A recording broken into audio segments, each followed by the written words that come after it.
Olá pessoal, tudo bem? Bom, para quem não me conhece, meu nome é Delberis, eu sou professor e diretor no Departamento de Engenharia Elétrica da PUC do Rio de Janeiro e estou fazendo uma série sobre a proteção de redes elétricas de distribuição com geração distribuída.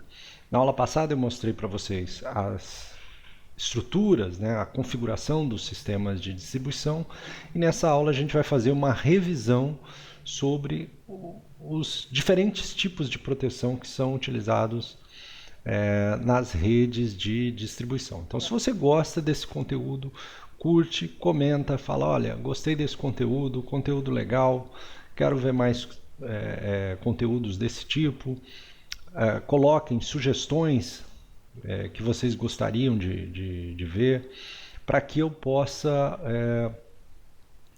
continuar trazendo conteúdos como esses para vocês, tá bom? Bom, vamos lá começar com o nosso tema da aula de hoje, que é a proteção de redes elétricas de distribuição. Bom, muito bem. Vocês devem se lembrar da última aula que eu coloquei lá as configurações das redes elétricas e falei que algumas redes eram mais fáceis, outras mais difíceis de proteger, né? Então, se a gente voltar lá na rede radial simples, né, que tem lá uma única entrada e tem lá os seus alimentadores, né? Aqui tem um, aqui pode ter outro e assim por diante. E a gente tiver alguma contingência, algum curto-circuito nessa rede radial, como aconteceu aqui, ó, que tem um curto-circuito em algum ponto desse alimentador, quem vai proteger a rede contra esse curto-circuito é o que a gente chama de proteção de sobrecorrente 51. Né? Proteção 51. Essa é uma simbologia utilizada em vários países, né, para identificar a proteção. Então isso é padronizado. Tem uma outra proteção que é a proteção 50, que faz a mesma coisa que a 51, só que ela é mais rápida, é uma proteção instantânea. Então a 51, você precisa dizer para ela a corrente e o tempo de ajuste da sua proteção. Você pode utilizar um tempo definido ou uma curva de tempo dependente. Quando ocorre um curto-circuito, por exemplo, em um alimentador, como está mostrado aqui, é esperado que a proteção 51 desse alimentador atue. E se ela não atuar, vai ter uma proteção a montante que vai atuar. Então, para que essa coordenação exista, o tempo de ajuste da proteção do dispositivo a montante tem que ser maior do que o tempo de ajuste da proteção do dispositivo a jusante. Simples assim. Se ocorrer uma falha aqui em 2, no barramento, quem vai atuar é a proteção a montante. Beleza? E, claro, nesse caso, a gente não precisa se preocupar com a coordenação com esse dispositivo, porque ele não vai perceber essa falta. Do outro lado, então, essas são as proteções, eu esqueci de falar, mas eu falo agora, que envolvem fases, ou seja, que envolvem 2 ou 3 fases. De outra forma, as proteções que envolvem neutro, que é esse caso aqui, ó, as proteções que envolvem neutro, ou seja, do curto-circuito fase terra, que envolvem terra, melhor do que neutro, terra, vão sensibilizar as proteções associadas ao curto-circuito fase terra. Então, enquanto essa 51, vocês vão achar também essa aqui como 51F aí na literatura, essa aqui vocês vão achar como 51G ou 51T. O G é de ground. Então, quando ocorre um curto-circuito em um alimentador aqui, ó, fase terra, é esperado que essa proteção aqui, que envolve fase terra, atue, né? Ela tem um ajuste diferente dessa proteção aqui, e um tempo de atuação diferente, então ela deve atuar. E se ela não atuar, você vai ter um dispositivo aqui a montante que vai atuar. Tá? No caso de uma falha aqui no barramento 4, o relé 51 aqui vai atuar e no caso de falha vai ter um relé aqui a montante que pode atuar. Tá bom?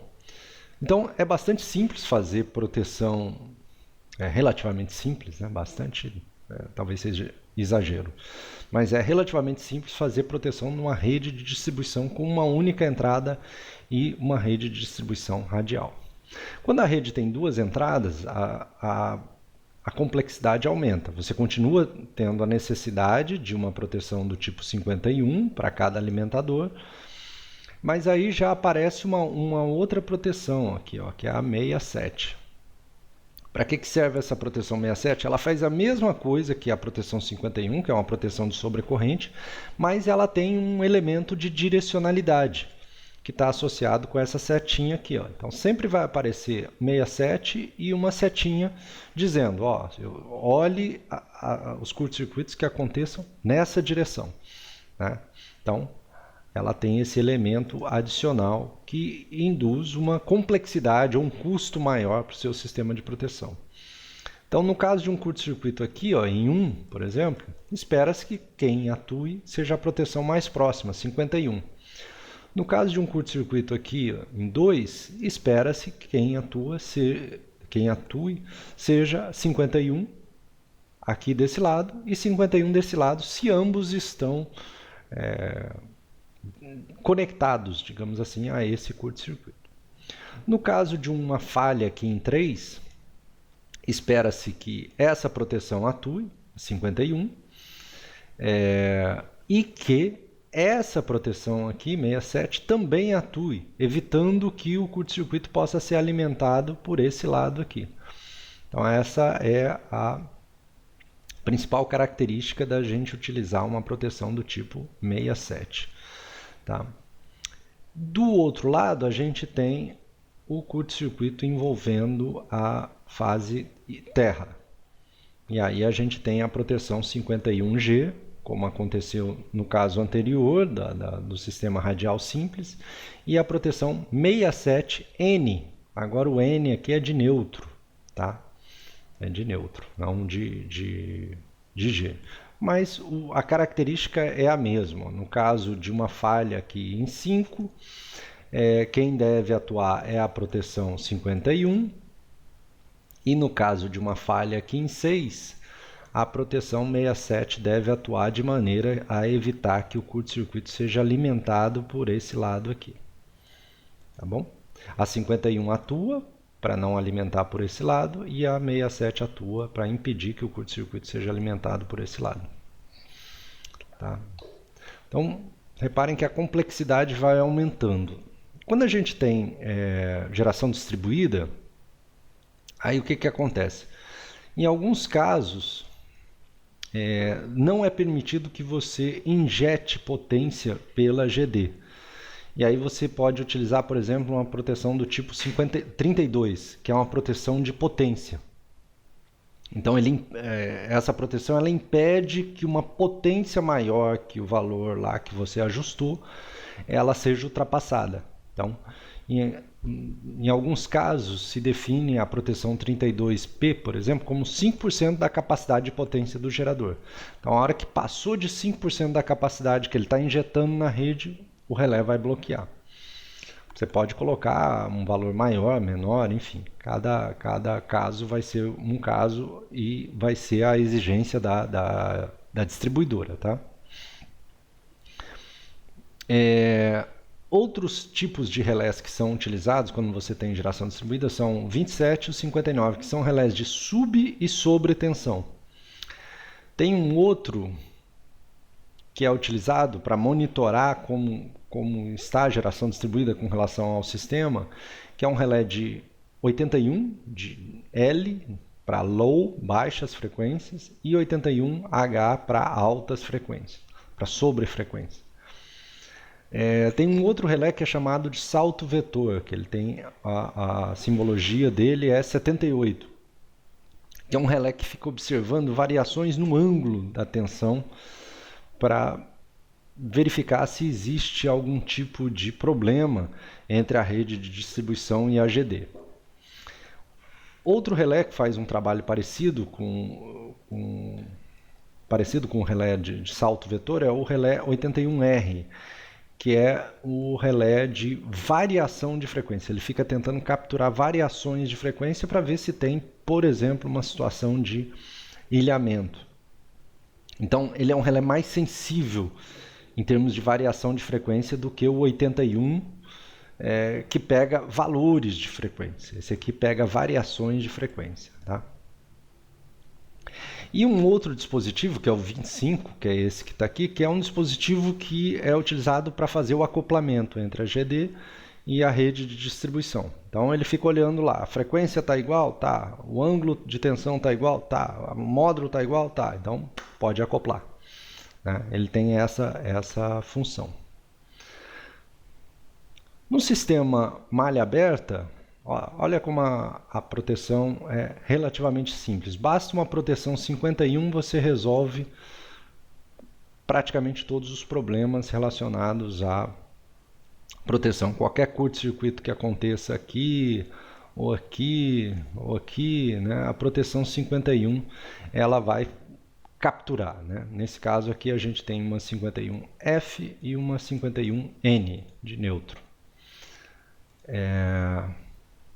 E aqui você tem uma proteção, já para o caso malha fechada, é mais complexo. Você vai precisar ficar monitorando a corrente na entrada e na saída de cada um dos pontos que você tem na rede, de maneira que qualquer diferença que você observar nessas entradas e saídas vai sensibilizar a proteção. Né? Então, em redes malha fechada, você precisa utilizar esse tipo de proteção que a gente chama de proteção diferencial.